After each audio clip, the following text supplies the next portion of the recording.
Hello friends, welcome back to my YouTube channel. दोस्तों, आपके YouTube channel के माध्यम से नई वैकेंसी संबंधित इन्फॉर्मेशन, प्रवेश परीक्षाओं संबंधित जानकारी और समय समय पर अपडेटेड सूचना आप तक पहुंचाई जाती है। ऐसे ही आज के इस वीडियो में हम डिस्कस करेंगे एक न्यू वैकेंसी के बारे में।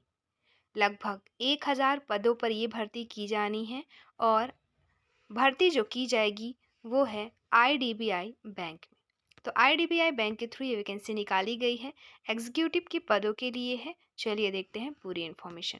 इस वीडियो में हम सारी इन्फॉर्मेशन देखेंगे, जैसे एज लिमिट, शैक्षणिक योग्यता, चयन प्रक्रिया, सिलेबस और सैलरी, साथ ही एग्जाम फीस और सारी इन्फॉर्मेशन। शुरू करते हैं बिना किसी देरी के। सबसे पहले देखेंगे हम ऑनलाइन आवेदन की प्रारंभिक तिथि और अंतिम तिथि। दोस्तों, इसमें ऑनलाइन आवेदन की प्रारंभिक तिथि है 7 नवंबर 2024 और अंतिम तिथि है 16 नवंबर 2024। एडवर्टीजमेंट की डेट रखी गई है 6 नवंबर, अर्थात 6 तारीख को ये नोटिफिकेशन जारी किया गया है। 7 से आवेदन कर सकते हैं आप, 16 तक चलने वाला है। इसके अलावा एग्ज़ाम की बात करें तो एग्ज़ाम 1 दिसंबर 2024 को होना है। अब हम देखेंगे इसमें पदों की संख्या, साथ ही संवर्गवार पदों की संख्या। तो पदों की संख्या की बात करें तो वो है टोटल 1000 पद जिस पर ये भर्ती की जानी है। अब उसमें अनरिजर्व कैटेगरी के लिए 448 पद रखे गए हैं, एसटी के लिए 94 पद, एससी के लिए 127, ओबीसी के लिए 231 पद, ईडब्ल्यूएस के लिए 100 पद।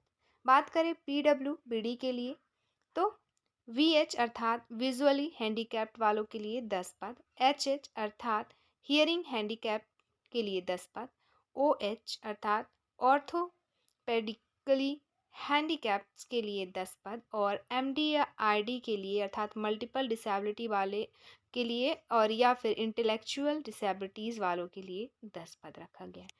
कुल मिला के 100 पदों पर ये वैकेंसी निकाली गई है। तो जो भी अभ्यर्थी एलिजिबल हैं वो आवेदन जरूर करें। पदों की संख्या काफ़ी अच्छी है, काफ़ी हद तक ठीक है। तो ये रहा पदों की संख्या और हम इम्पॉर्टेंट डेट भी देख चुके हैं। अब हम देखेंगे एलिजिबिलिटी क्राइटेरिया, जिसमें एज लिमिट, आयु सीमा की गणना जो की जाएगी दोस्तों वो की जाएगी 1 अक्टूबर 2024 को आधार मानकर। मिनिमम एज रखा गया है 20 साल और मैक्सिमम एज रखा गया है 25 साल। अर्थात यदि आपकी उम्र 20 से 25 साल के बीच में है तो ही आप इसमें आवेदन कर सकते हैं। क्योंकि एज बहुत कम रखी गई है, अधिकतम एज जो है काफ़ी कम है अर्थात 25 ही है, तो जाहिर सी बात है इसमें जो शैक्षणिक योग्यता होगी वो भी लिमिटेड होगी। तो चलिए देखते हैं शैक्षणिक योग्यता। तो ये है शैक्षणिक योग्यता, आपका एजुकेशनल क्वालिफिकेशन, जिसमें मांगा गया है ग्रेजुएशन अर्थात a graduate from a recognised university in any discipline from a university recognised या अप्रूव्ड बाय गवर्नमेंट या government bodies, AICTE, UGC etcetera. तो आपके पास ग्रेजुएशन हो किसी भी सब्जेक्ट से, आप आवेदन इसमें कर सकते हैं। कहने का मतलब ये है कि शैक्षणिक योग्यता केवल और केवल ग्रेजुएशन मांगा है।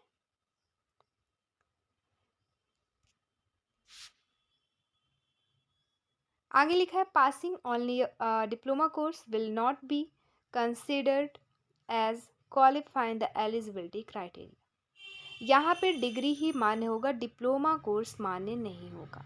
ग्रेजुएशन अर्थात पूरे 3 साल की जो डिग्री होती है ना वही मान्य होगी। 1 साल वाले कोई भी कोर्स यहाँ पे मान्य और नहीं होंगे। इसके अलावा कंप्यूटर लिटरेसी में candidates are expected to have proficiency in computers या IT रिलेटेड एस्पेक्ट्स। तो ये थी आपका एजुकेशनल क्वालिफिकेशन। अब हम देखेंगे सैलरी। दोस्तों, पर मंथ आपकी जो सैलरी रहेगी वो तो रहेगी 31,000 पर मंथ, पर सेकेंड ईयर से आपको दी जाएगी वो सैलरी। और शुरू के पहले साल जो आपकी सैलरी रहेगी पर मंथ वो रहेगी 29,000 रुपये।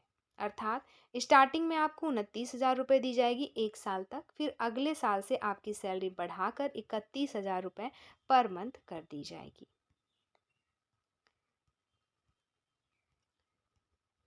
अब हम देखेंगे सिलेक्शन प्रोसेस। दोस्तों आपका सिलेक्शन कैसे होगा अर्थात चयन प्रक्रिया क्या है। तो सबसे पहले आपका होगा ऑनलाइन टेस्ट, इसके बाद डॉक्यूमेंट वेरिफिकेशन, सबसे पहले ऑनलाइन टेस्ट, फिर डॉक्यूमेंट वेरिफिकेशन, फिर पर्सनल इंटरव्यू और फिर होगा आपका मेडिकल टेस्ट। तो ये प्रोसेस रहने वाली है किसकी, चयन प्रक्रिया की।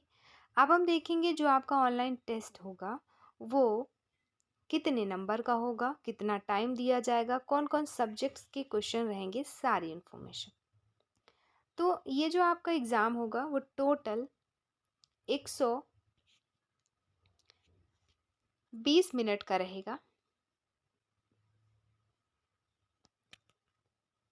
जिसमें सब्जेक्ट्स रहेंगे logical reasoning and data analysis या इंटरप्रिटेशन, दूसरा इंग्लिश लैंग्वेज, तीसरा क्वांटिटेटिव एप्टीट्यूड, चौथा general economy, banking awareness, computer और आईटी के क्वेश्चन। अब किस सब्जेक्ट के कितने क्वेश्चन रहेंगे, कितने नंबर के और कितने मिनट उनके लिए दिया जाएगा वो देखेंगे। दोस्तों जो रीजनिंग के क्वेश्चन हैं टोटल 60 रहेंगे, उसके लिए 60 नंबर दिए जाएंगे, टाइमिंग दी जाएगी केवल 40 मिनट। फिर है अगला इंग्लिश लैंग्वेज के लिए 40 क्वेश्चन टोटल रहेंगे, 40 अंक दिए जाएंगे और टाइमिंग दिया जाएगा मात्र 20 मिनट। वहीं बात करें क्वांटिटेटिव एप्टीट्यूड के क्वेश्चन की तो 40 क्वेश्चन उसके रहेंगे, 40 नंबर के और 35 मिनट का टाइम दिया जाएगा। वहीं बात करें general economy, banking awareness, computer IT के क्वेश्चन की तो इनके क्वेश्चन टोटल 60 रहेंगे, 60 नंबर के रहेंगे और 25 मिनट का समय दिया जाएगा इन्हें हल करने के लिए। तो ये पूरे जो हैं टाइम दिए जाएंगे कि इतने क्वेश्चन के लिए इतना टाइमिंग रहेगा और ये आपको इतने मार्क्स रहेंगे और ये आप नंबर ऑफ क्वेश्चंस। कुल मिला के 120 मिनट का समय रहेगा और प्रश्नों की संख्या कहला जाएगी आपकी 200। तो 200 प्रश्नों का ये पेपर होने वाला है, 120 मिनट टाइमिंग दिया जाएगा। और टाइमिंग डिसाइड का मतलब ये है कि दोस्तों जैसे अगर आप रीजनिंग के क्वेश्चन सॉल्व कर रहे हैं, जैसे आपने एक तरफ से ओपन हुआ रीजनिंग, उसके उसके 60 प्रश्न आपको 40 मिनट के अंदर करना होगा, वरना वो नेक्स्ट स्टेप में बढ़ जाएगा अर्थात इंग्लिश लैंग्वेज वाला अपने आप ओपन हो जाएगा और रीजनिंग जो है क्लोज हो जाएगा 40 मिनट के बाद। फिर 20 मिनट आपको इंग्लिश के लिए दिए जाएंगे, आप जितने भी क्वेश्चन कर पा रहे हैं कर लेंगे, नहीं कर पा रहे हैं उसमें वो कुछ नहीं कर सकता। 20 मिनट के बाद वो नेक्स्ट आ जाएगा अपने आप। 35 मिनट उसमें दिए जाएंगे एप्टीट्यूड के क्वेश्चन। फिर एप्टीट्यूड के क्वेश्चन के लिए 35 मिनट मिलने के बाद अगला आ जाएगा आपका अपने आप ही general economy, banking awareness, computer IT के क्वेश्चन, उसके लिए भी 25 रहेंगे।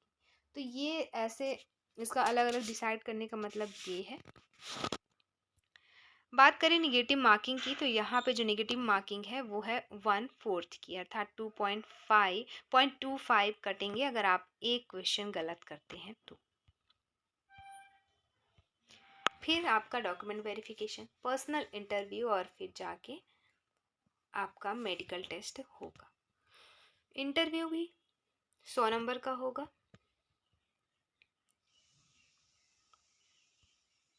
बात करें आयु सीमा की छूट की तो जैसे अदर एग्जाम्स में छूट दिए जाते हैं वैसे इसमें भी छूट का प्रावधान है। एजुकेशनल क्वालिफिकेशन देख चुके हैं, ग्रेजुएशन इसमें मांगा गया है और कंप्यूटर नॉलेज।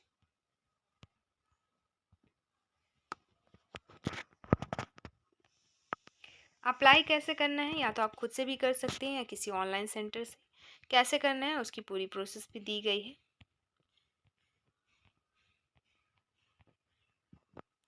तो ये थी एकदम ज़रूरी इन्फॉर्मेशन इस वैकेंसी से संबंधित जो एक अभ्यर्थी को जाननी जरूरी है। दोस्तों अगर पीडीएफ चाहिए तो आप इसके लिए टेलीग्राम ज्वाइन करना होगा। टेलीग्राम है सुपर टीच के ही नाम से, जिसे आप ज्वाइन कर लीजिएगा या फिर डायरेक्ट लिंक से भी आप जा सकते हैं टेलीग्राम में। तो लिंक दी गई है आपके डिस्क्रिप्शन बॉक्स में इसी वीडियो के, तो ज्वाइन कर लें और वहाँ से PDF आप डाउनलोड कर सकते हैं। अब देख लेते हैं एग्ज़ाम फ़ीस या ऑनलाइन पेमेंट फ़ीस। तो अगर आप ST, SC, PW, BD के अभ्यर्थी हैं तो आपको फ़ीस पे करनी होगी 250 रुपीज़। इसके अलावा अभ्यर्थी हैं इन आरक्षित वर्ग के अलावा जनरल, OBC, EWS के अभ्यर्थी हैं आप, तो आपकी फ़ीस रहेगी 1050 रुपये। तो ये थी एग्ज़ाम फ़ीस या एप्लीकेशन फ़ी।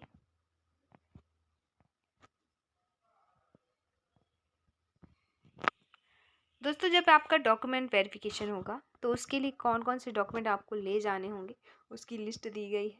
जैसे एज के लिए आप 10th या 12th का मार्कशीट लेकर जाएंगे जन्म तिथि के लिए।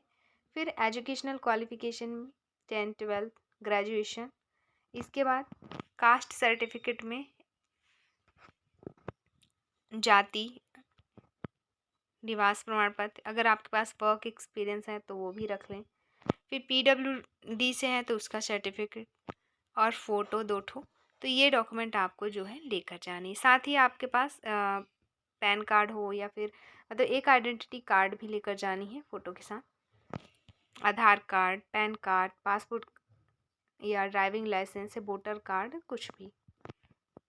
तो ये थी फुल इन्फॉर्मेशन। मिलता है नेक्स्ट वीडियो में नई वैकेंसी संबंधित जानकारी के साथ। इसमें बस इतना ही। दोस्तों, वीडियो अच्छी लगी हो तो प्लीज़ लाइक और शेयर एंड कमेंट करें और दोस्तों को शेयर करना ना भूलें। यदि आप चैनल में नए हैं तो सब्सक्राइब ज़रूर कर लीजिएगा। धन्यवाद।